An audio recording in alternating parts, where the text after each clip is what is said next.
Salvador, boa noite.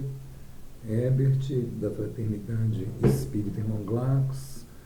É um prazer estar aqui nessa casa, fazendo essa live, comentando, falando, trocando um pouco dos nossos conhecimentos, refletindo junto sobre os ensinamentos que o Mestre Jesus nos deixou. Jesus foi nosso grande líder, nosso grande mestre na humanidade, e são incontáveis. Ele nos deu todas as diretrizes, todas as rotas que são necessárias para que a gente seja feliz, não só aqui no nosso momento encarnado, como também no plano espiritual. E o nosso tema, o tema que nos foi passado é razões para amar os nossos inimigos. E nós vamos utilizar como base, claro, o nosso livro de cabeceira, que é o Evangelho segundo o Espiritismo, de Allan Kardec, e com comentários, com posições que vários espíritos de grande luminosidade, de grande conhecimento e sabedoria nos deixaram. Vamos usar mensagens de Emmanuel, mensagens de Meimei, trechos, para a gente valorizar a nossa reflexão dentro desse conteúdo que nos é extremamente importante. Antes, nós gostaríamos de pedir a todos aqueles que nos ouvem, quem estiver nos ouvindo, por favor, já nos dê um alô, uma mensagem, já nos diga que está tudo ok, imagem, som, para que a gente possa ter certeza de que está tudo correndo, funcionando normalmente. Antes da nossa prece, a gente pede a todos que coloquem do lado da sua mesa um copo de água que será fluidificada, serão colocados os remédios que nós necessitamos nessa água, os remédios espirituais que nos são úteis, no momento. Vamos lembrar também, nossos horários de palestras aqui na Fraternidade Espírita Mundo Luz. Estão acontecendo as nossas vibes toda manhã às 9 horas e à noite às 20 horas, de segunda a sábado. Domingo, a exceção, nós começamos de 18 às 19 horas. Bom, lembramos também e pedimos também que nos sigam, pesquisem, procurem nossa página lá no Facebook, nos sigam, nos acompanhem no Facebook. Toda a nossa movimentação, todo o nosso trabalho, é fácil de achar, é Fraternidade Espírita Mundo Luz. E nos acompanhe, nos siga, você será informado de toda a nossa movimentação e conhecerá um pouco mais do nosso trabalho. Vamos abrir então com uma prece. Perdemos uns minutinhos anteriores. Vamos fechar nossos olhos, elevar nossos pensamentos ao Mestre Jesus, aos espíritos superiores, pedindo a eles que nos ilumine, que nos esclareça cada vez mais, que nos acompanhe em nossos estudos, em nossas pesquisas, em nossas transmissões, e que acompanhe e siga, intua todos aqueles que nos seguem, que estão conosco na nossa caminhada, nesse momento difícil em que nosso planeta atravessa, a pandemia, e nos dê paciência, tolerância, apacenta os nossos corações, como disse a nossa expositora pela manhã, Pedimos que esteja nos encaminhando, direcionando de acordo com as necessidades de cada um de nós. Ave Maria, cheia sois de graça, o Senhor é convosco, bendita sois vós entre as mulheres, bendito é o fruto do vosso ventre, nasceu Jesus. Santa Maria, Mãe de Jesus, rogai a Deus por nós, os pecadores, agora e na hora de nosso desenlace. Que assim seja, Senhor.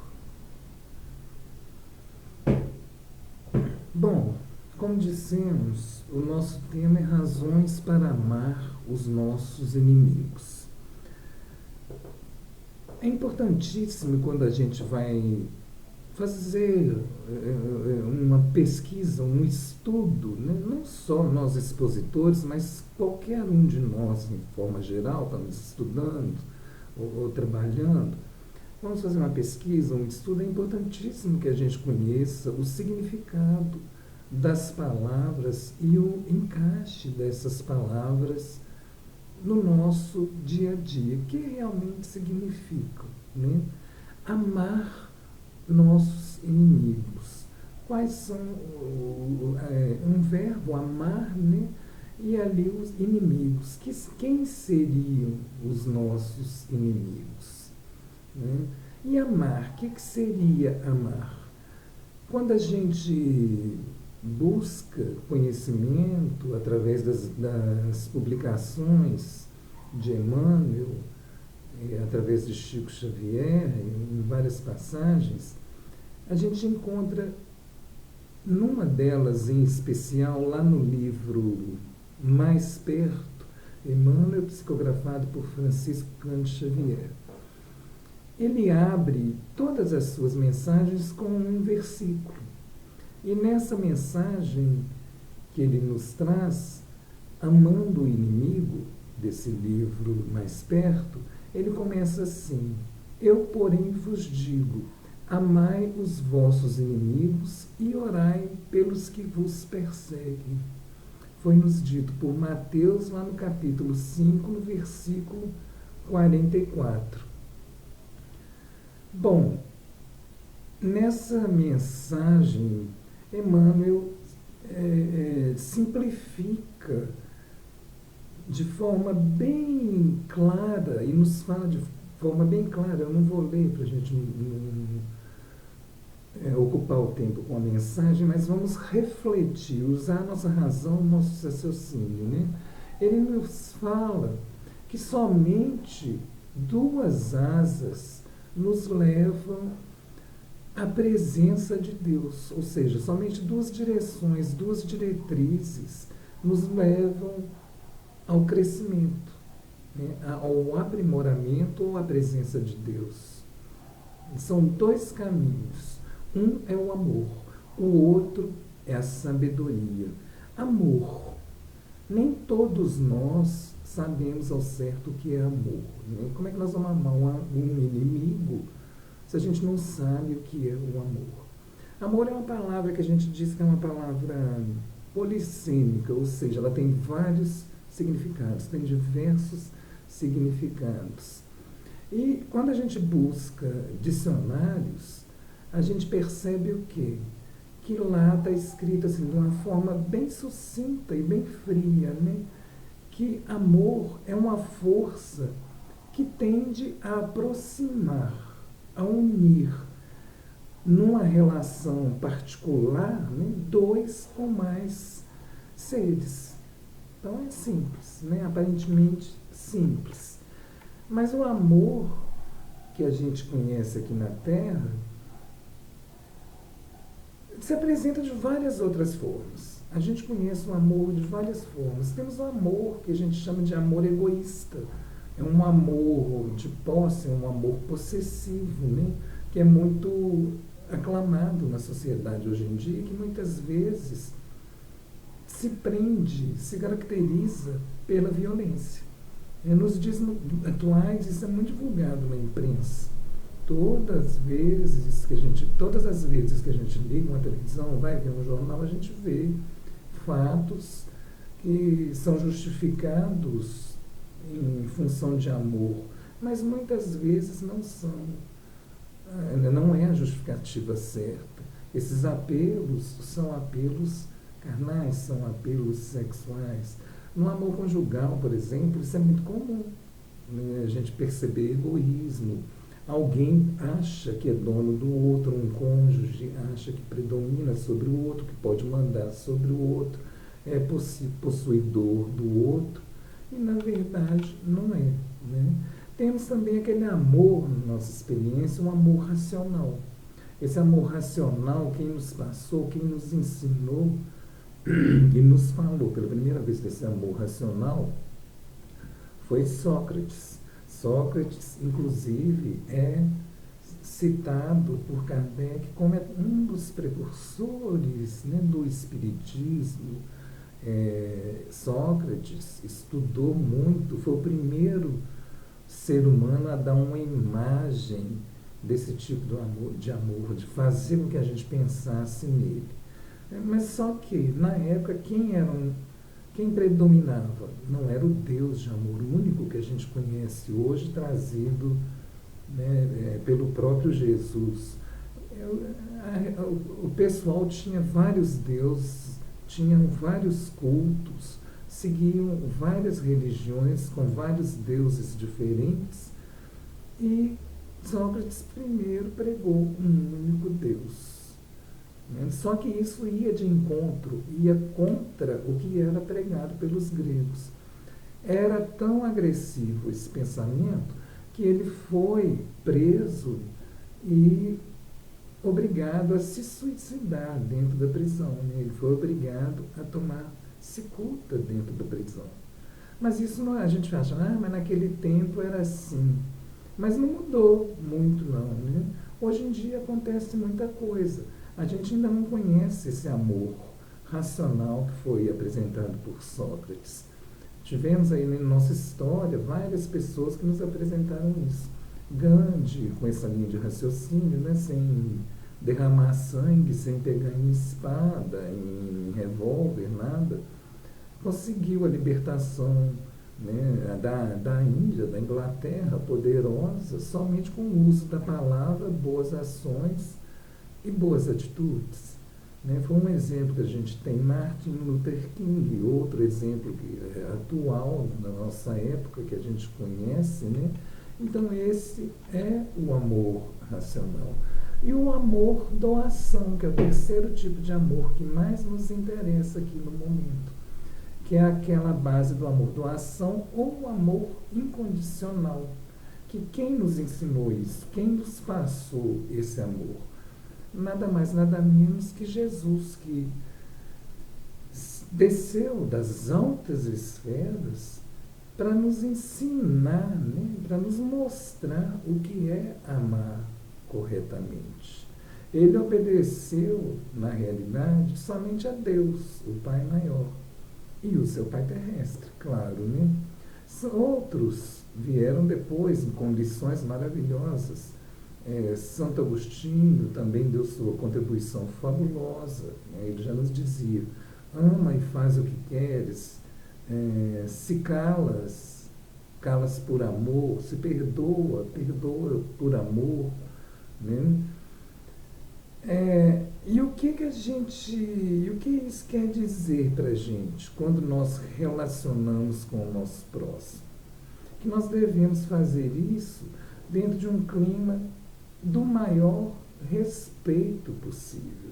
Muitas vezes não nos é possível amar, aquele amor que nós estamos falando, eu gosto demais de fulano e tal. Mas que a gente tenhamos um clima, uma situação de respeito e auxílio para com o nosso inimigo. Mesmo que a gente não queira, muitas vezes a gente adquire um inimigo na nossa estrada e às vezes até sem saber por quê. Então esse é o amor que Jesus nos ensinou e que a gente trata, que a gente estuda, que a gente procura desenvolver dentro da nossa doutrina. E a outra base que nos é colocada é a sabedoria. Né?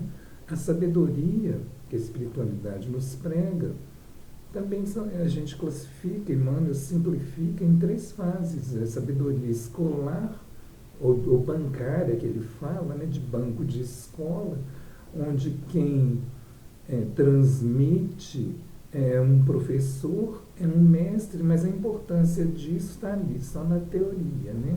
É só produzir conhecimento sem botar em prática. Temos também a instrução que nós chamamos de evangélica, que é baseada nos ensinamentos na pedagogia de Jesus, em que predomina a relação de troca entre, como citamos o professor, entre o aluno e o aprendiz. O instrutor não é o sabe-tudo, né? Há uma relação de troca, né? Há um aprendizado mútuo. Ele não se coloca, né? O instrutor, Jesus, não se coloca como um sabe-tudo. Ele é humilde, ele é suave nas suas colocações. Nas palestras espíritas, é muito comum a gente ouvir a frase, né? Amai-vos e instruí-vos. Agora, onde a gente vê isso? O amor aí de novo, né? O próprio Kardec nos colocando, amai-vos e instruí-vos. Kardec não, Emmanuel nos colocando. Quem que proferiu e onde está situado isso? Essa frase está lá no livro O Cristo Consolador, né, do Evangelho segundo o Espiritismo, e nem é Emmanuel, desculpa outra vez, o Espírito de Verdade, lá no subtítulo Advento do Espírito da Verdade, ele coloca essa frase para a gente. Ele afirma em todos os seus ensinamentos que todos somos filhos de um mesmo Pai. É o Pai maior, Senhor, Deus do Universo. Portanto, nós somos todos irmãos. Somos todos filhos de Deus e fazemos parte dessa grande família universal. E isso nos ensinou Jesus. Jesus, quando passou aqui na Terra, nos deu diversas, imensas lições que a gente tem dificuldade de colocar em prática até nos dias atuais, até hoje. Ele nos ensinou a servir o próximo. Ele ensinou a executar o bem, né, sem a necessidade de se mostrar, sem se ostentar, né? Ele ensinou o amor incondicional, que nós citamos antes, né? Ele ensinou a cultivar a fé em Deus, nosso Pai maior, né? Jesus nos ensina, nos fala em todos os momentos, né, da fé, do amor, servir, auxiliar, socorrer o nosso próximo, fazer o bem sem a ostentação, sem esperar retorno daquele bem, né? E uma das máximas, amar ao próximo como a nós mesmos e fazer aos outros o que a gente quer que nos façam. Se a gente fizer isso, nossa, o que a gente está repercutindo no nosso inimigo?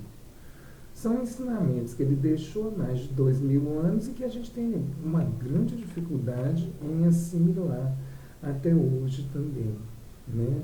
E nós, como espíritas, a gente tem mais a obrigação, né? Chega a ser uma obrigação mesmo, entender, estudar esses ensinamentos de Jesus. Mas não é só isso, é botar em prática também na nossa vida, servindo, auxiliando todos aqueles que necessitam e que nos buscam, inclusive aqueles que nós muitas vezes rotulamos de inimigos, né? Inimigos, olha que palavra, inimigos. Aí a gente para e reflete, inimigos. Quem são os nossos inimigos? Vamos refletir um pouquinho. Quem seriam os nossos inimigos?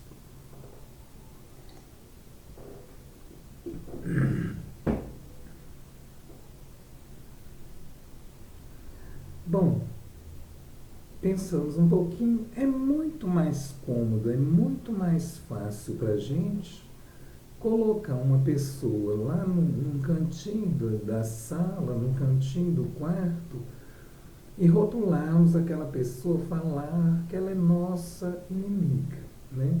Do que a gente acolher ou fornecer um auxílio para ela como um amigo. É mais fácil por quê? Porque eu não me envolvo, ela não me perturba e eu não vou perturbá-la também. É muito mais fácil a gente colocar ela lá. Mas essa pessoa, a gente não para pensar que muitas vezes ela foi colocada na nossa vida para que a gente cresça, para que a gente aprenda com ele. Ele vai nos dar lição. Essa pedra que a gente julga que está no nosso caminho, ou essa pedrinha que está no nosso sapato, é que vai fazer com que a gente evolua nessa encarnação. E nós reclamamos. Nós reclamamos o tempo inteiro das coisas que estão acontecendo, ou mesmo desse alguém que está lá na nossa vida, cruzando o nosso caminho, e muitas vezes causando algum impedimento, algum empecilho. Nós reclamamos e não olhamos o lado positivo das situações. Quantas e quantas vezes a gente não ouve frases do tipo: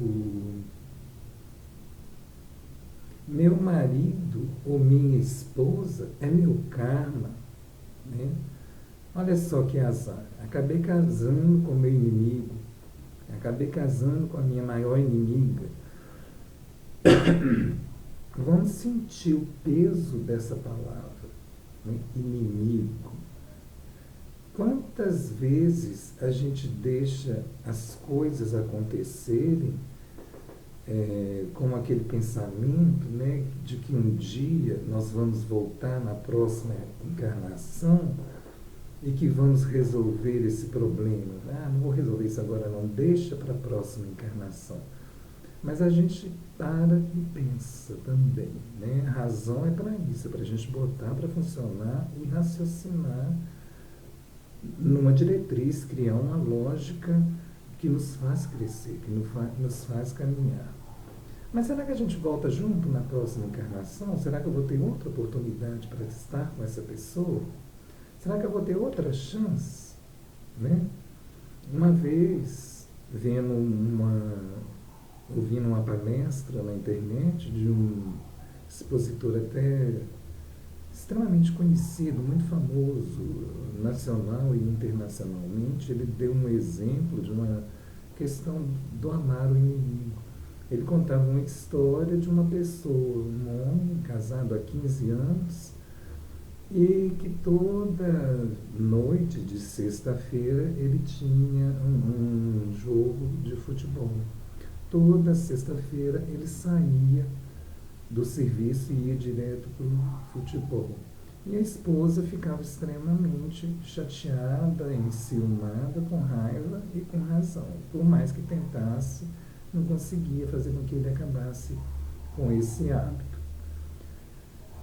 Só que, em uma certa ocasião, ele começou a aparecer mais frequentemente às sextas-feiras em casa, no horário normal. Um dia ele chegava cedo, outro dia ele levava, digamos, um chocolate, outro dia ele levava um bombom, um dia ele levava um presente, um dia agradava de uma forma, de outra. E ela sempre pensando, tem alguma coisa errada aí, né? Ele está querendo alguma coisa, ele vai fazer alguma coisa. Eu tenho que ficar armada, eu tenho que ficar preparada. E isso aconteceu por alguns meses, até que, certa ocasião, ele levou para ela um vestido, até muito bonito. Levou para ela esse vestido e ela ficou, assim, surpresa, admirada de ganhar aquele vestido. E ele falou: vamos aproveitar esse vestido que serviu, ficou tão bem, vamos aproveitar, vamos sair, vamos jantar fora, tem muito tempo que a gente não sai, não conversa e tal, vamos aproveitar, vamos sair. E ela ficou toda entusiasmada, né, toda arrumada, preparada, foram jantar fora. Mas ela não estava aguentando mais se conter. e chega um momento em que ela não aguenta durante o jantar e pergunta, afinal de contas, o que você está querendo? Por que você está fazendo isso tudo? Porque presente, desde essa época, você mudou, você tem me tratado diferente, você tem feito isso, você tem feito aquilo. Né? Ótimo, eu estou achando ótimo. Mas ele não estava. No fundo, ele não estava. Aí ele tentou ser muito sutil e respondeu para ela, né? Ela perguntando o que estava acontecendo, aí ele responde da maneira delicada que ele achou, ele fala assim, para que essa seja a última encarnação que a gente tenha que vir juntos. Olha a questão, como é que é levada a outro plano, a outro nível. Como é que se acaba de destruir, né, um relacionamento, o que já não era bom, né, e de certa forma pode até ter causado um inimigo. Né? Então a gente tem que pensar, né, muito no que a gente fala, no que a gente pensa. E vamos, voltando um pouco na palavra inimigo. Quando a gente fala inimigo, a gente sorri? A gente fica contente? Né? Não, normalmente não. Inimigo é uma palavra pesada, ela é carregada. Quando a gente fala a palavra inimigo, agora, inimigo, será que a gente lembrou de alguém? Vamos pensar. Né? Será que eu precisei fazer conta no dedo? 1, 2, 3, 4. Tomara que não, né? Que a gente não tenha lembrado ninguém. Né? Se a gente tiver lembrado, é sinal de que a gente ainda carrega alguma mágoa, ainda carrega, né, sentimento de rancor dentro da gente. E a gente precisa trabalhar essa mágoa. Né? A gente precisa trabalhar o nosso íntimo e precisa orar mais, tanto para a gente quanto para o nosso inimigo. Né? Chamado inimigo, caracterizado inimigo por nós. Né? Sabemos que esses sentimentos são extremamente negativos. Ódio, raiva, tristeza, mágoa, eles todos nos fazem adoecer. Isso já não sou eu que estou falando, isso a medicina já comprovou, né, várias situações, vários casos de doenças sérias, nervosas, tipos de câncer mais diversos e outras coisas mais. Né? E quando a gente analisa a palavra mágoa, alguns estudiosos já mostram, já nos falam do significado dessa palavra. Mágoa significa o quê? Má água. É a má água que está circulando no nosso organismo e muitas vezes provocando doenças. Emmanuel nos ensina isso. E Emmanuel nos recomenda não permitir que esses sentimentos brotem no nosso íntimo. Ele fala, em quase todas as lições, do amor, dos sentimentos bons que a gente deve cultivar dentro de nós e fazer brotar dentro de nós. Né?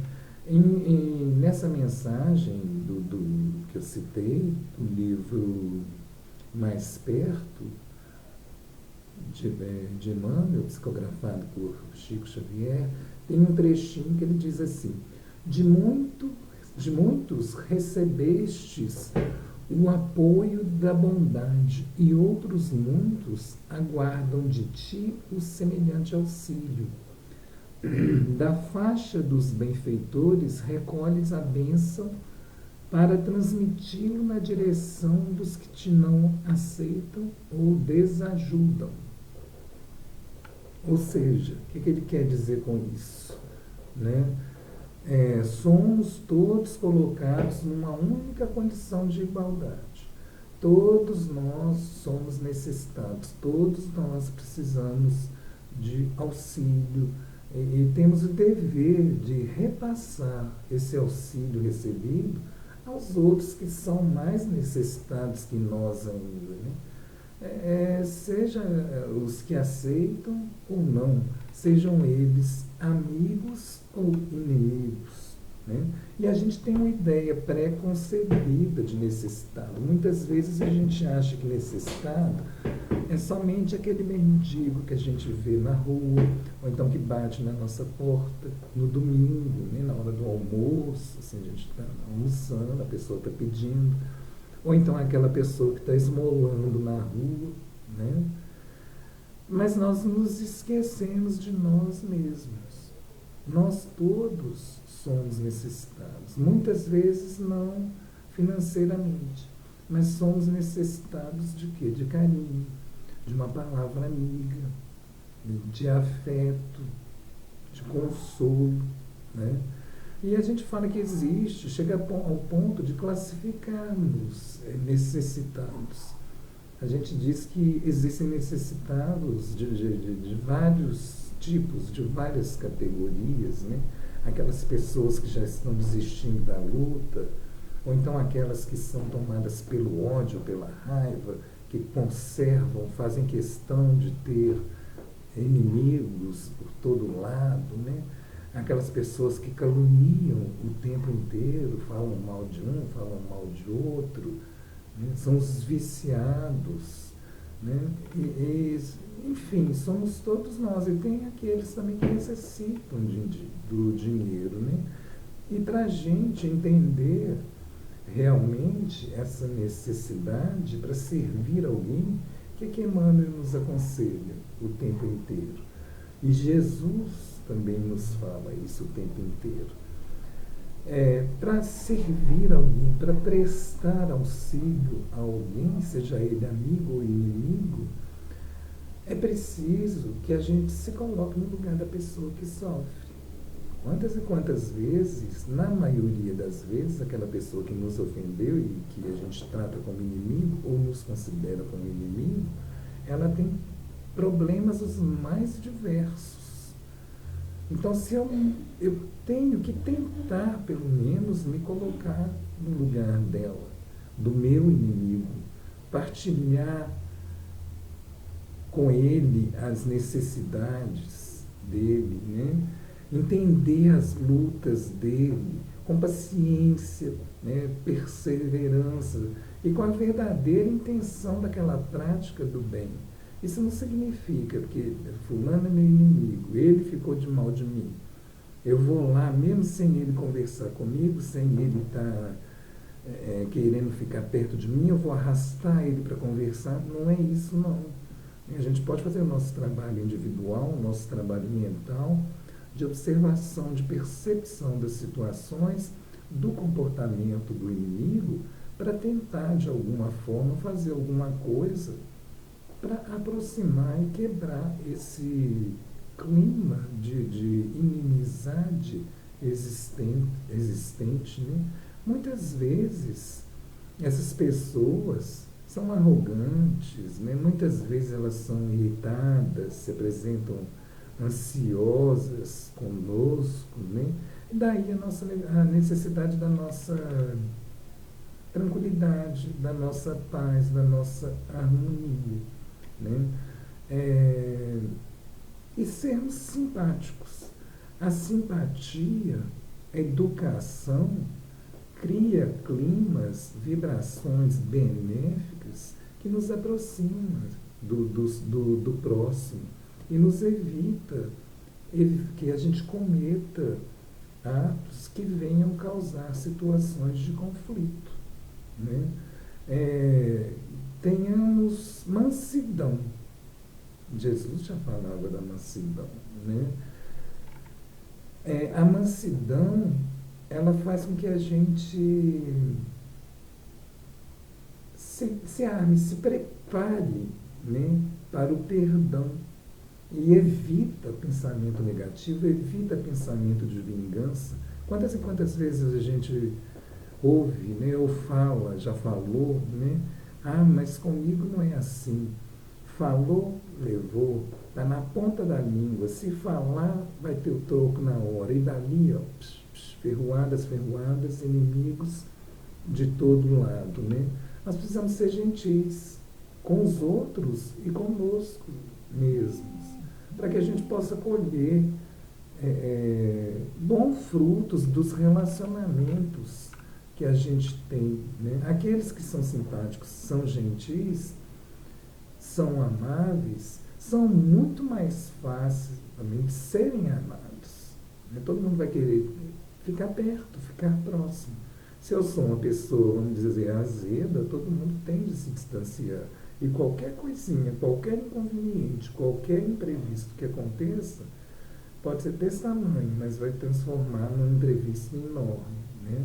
Jesus já falou, né, no Sermão do Monte: bem-aventurados os brandos, porque eles possuirão a terra, né? Bem-aventurados os pacíficos, porque eles serão chamados filhos de Deus, né? Jesus é o maior exemplo de brandura, suavidade e mansuetude que nós temos, né? Então a gente tem que refletir, né, diante dessas situações que nós enfrentamos, e passar a estudá-las, passar a entender esses momentos em que a gente vê o outro como inimigo ou como o inimigo nos vê, né? Muitas vezes a gente fala, não tem inimigo.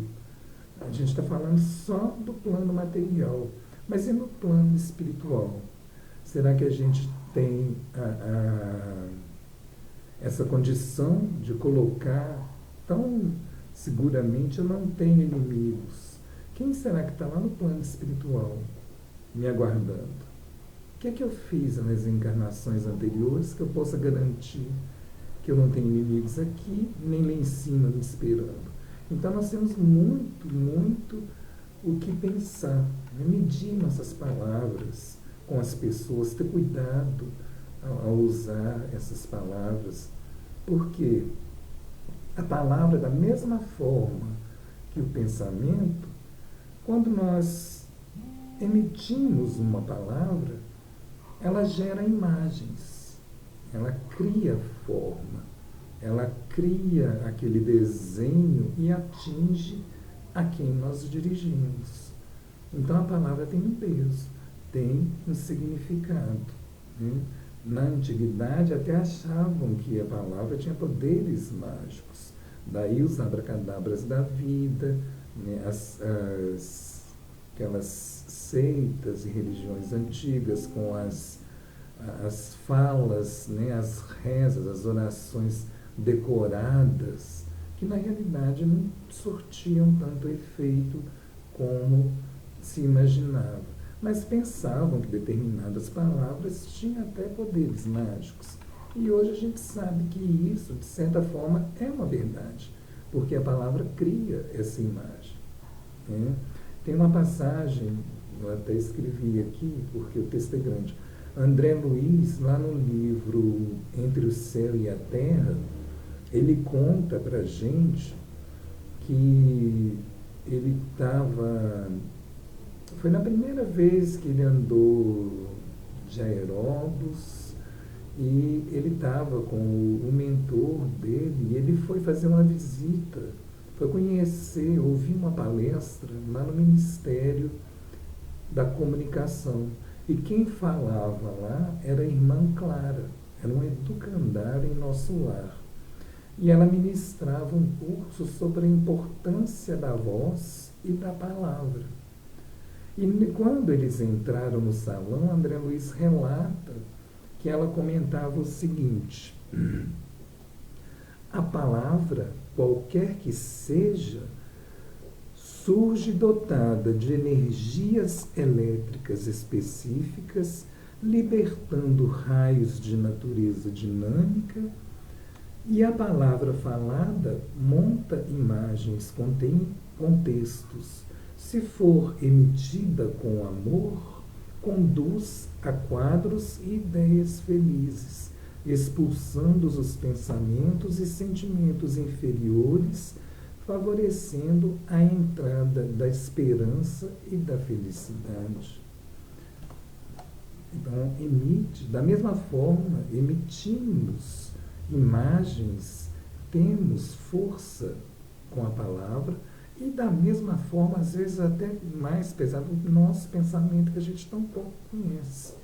Bezerra de Menezes também falou, numa psicografia de Divaldo Franco, ele diz o seguinte: sabe-se hoje, cientificamente, que a boa palavra proferida com entusiasmo faz que o cérebro e o hipotálamo secretem substâncias denominada endorfina, que atua na medula e bloqueia a dor, tal como ocorre na acupuntura. Olha que interessante o poder que a palavra tem, né? Então vamos saber usar a palavra, vamos usar a palavra de forma correta, a palavra de forma amável, afável com o nosso inimigo, né?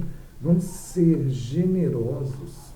Mas muitas vezes a situação não nos permite conversação com essa pessoa que, digamos, é o nosso inimigo, está com raiva da gente, é o que a gente considera inimigo, né? Mas vamos fazer o que então? Vamos silenciar, como lá em cima no versículo que nós citamos, né? Amar o inimigo e ore por ele. Vamos orar por esse inimigo. Vamos ficar calados, vamos fazer silêncio. Nós aprendemos na nossa doutrina que o silêncio também é uma grande caridade. Evita que a gente faça e fale, tenha determinadas atitudes que venham a humilhar, ofender, magoar alguém, né? E quando que a gente deve ficar calado? Principalmente, Meimei já fala isso numa mensagem que eu não vou lembrar o nome. Se não me engano, é silêncio mesmo, né? Quando é que a gente deve usar o silêncio? Quando alguém nos atinge, quando a ofensa nos atinge. Normalmente a gente, alguém nos ofendeu, bateu, levou, né?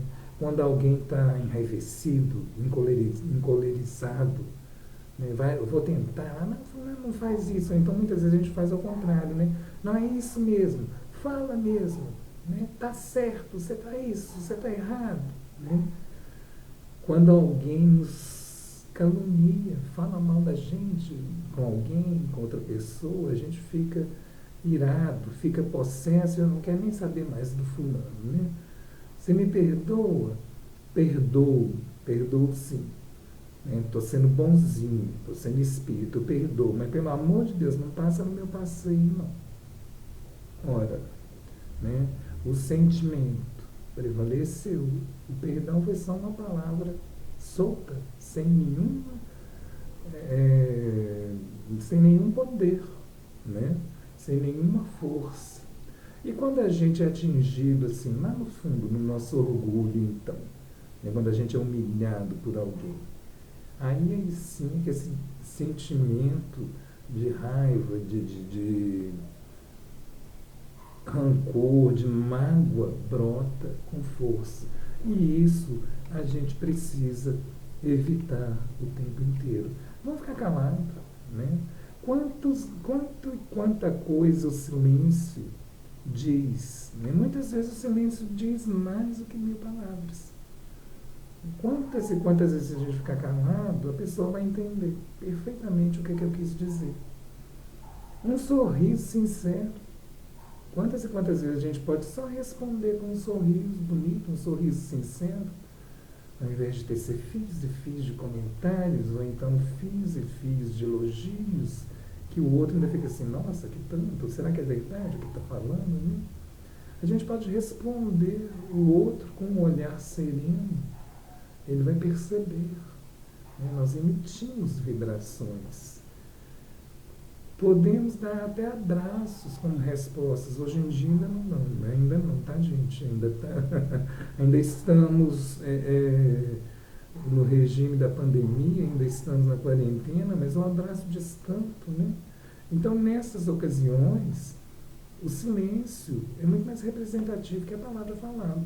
E a gente está evitando de ofender alguém, de machucar alguém.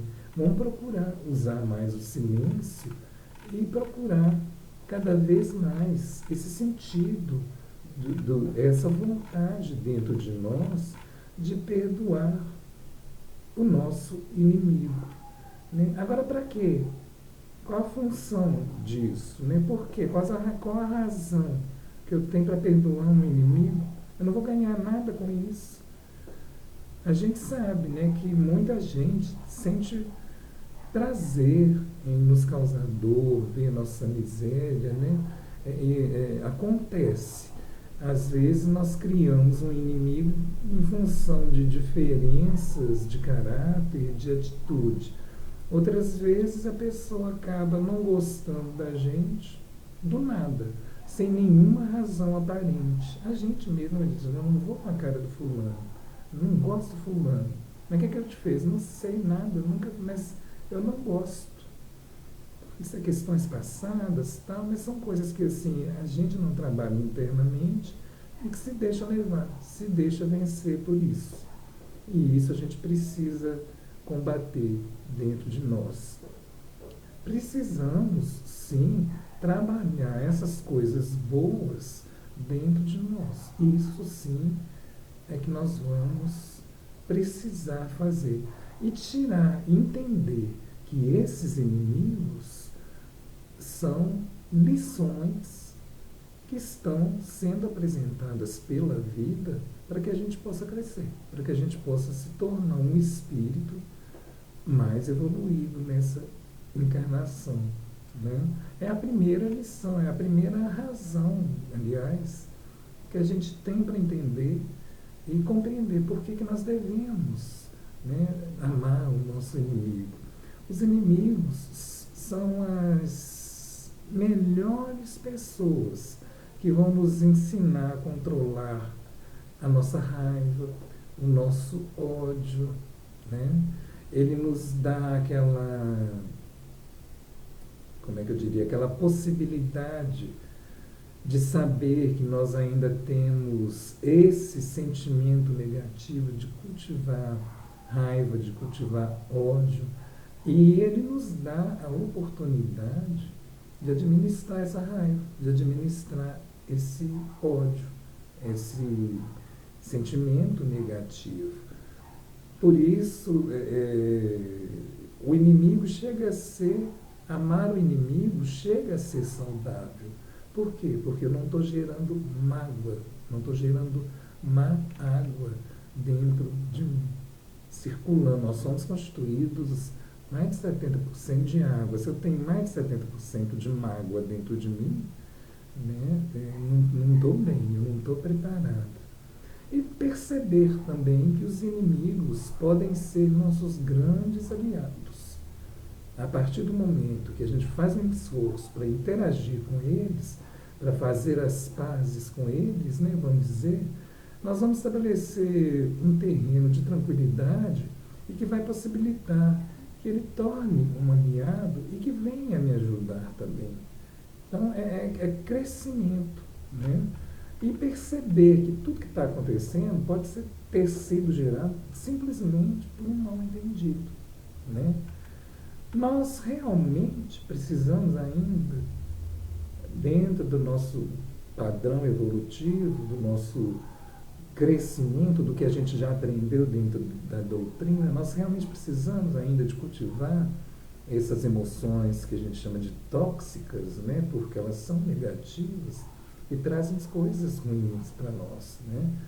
Vamos procurar trabalhar essas coisas internamente para que a gente possa ter uma vida melhor e possibilitar uma vida melhor para os nossos ditos inimigos, né?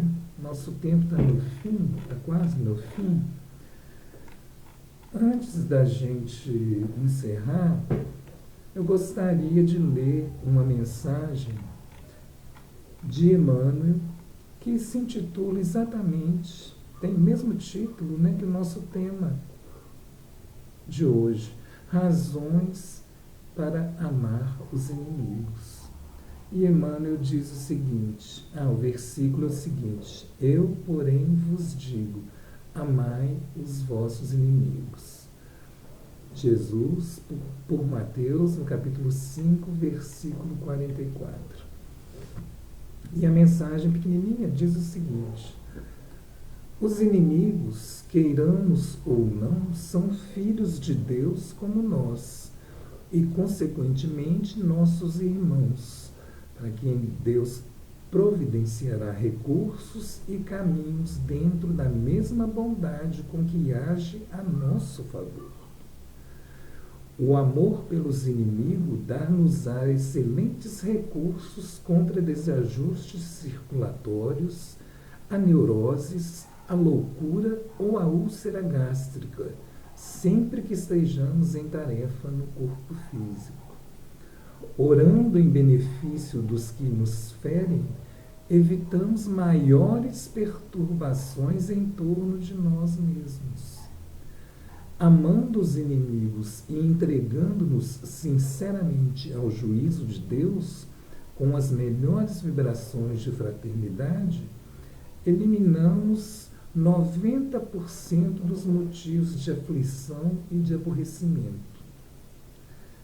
A serenidade e o apreço para com os inimigos são os melhores antídotos para que as preocupações com eles não nos destruam. Essa mensagem é extraída do livro Bênção de Paz, que até nos foi recomendado pela casa, né? De Emmanuel, foi psicografada por Francisco Cândido Xavier, o nosso Chico Xavier. Bom, meus amigos, era essa nossa mensagem. Que Deus nos abençoe, que possa nos fazer entender e refletir sobre esses ensinamentos, né, que nos foram deixados, e que tenhamos todos uma boa semana, com boas vibrações e muitas reflexões. A nossa prece de encerramento, a prece que Jesus nos ensinou. Pai nosso que estais nos céus, santificado seja o teu santo nome, venha a nós o vosso reino, seja feita a tua vontade, assim na terra como no céu. O pão nosso, Senhor, de cada dia, dai-nos hoje e perdoai as nossas ofensas, assim como nós perdoamos a quem nos tem ofendido. E não nos deixeis, Senhor, cair em tentações, e livra-nos de todo mal. Que assim seja. Uma boa noite a todos.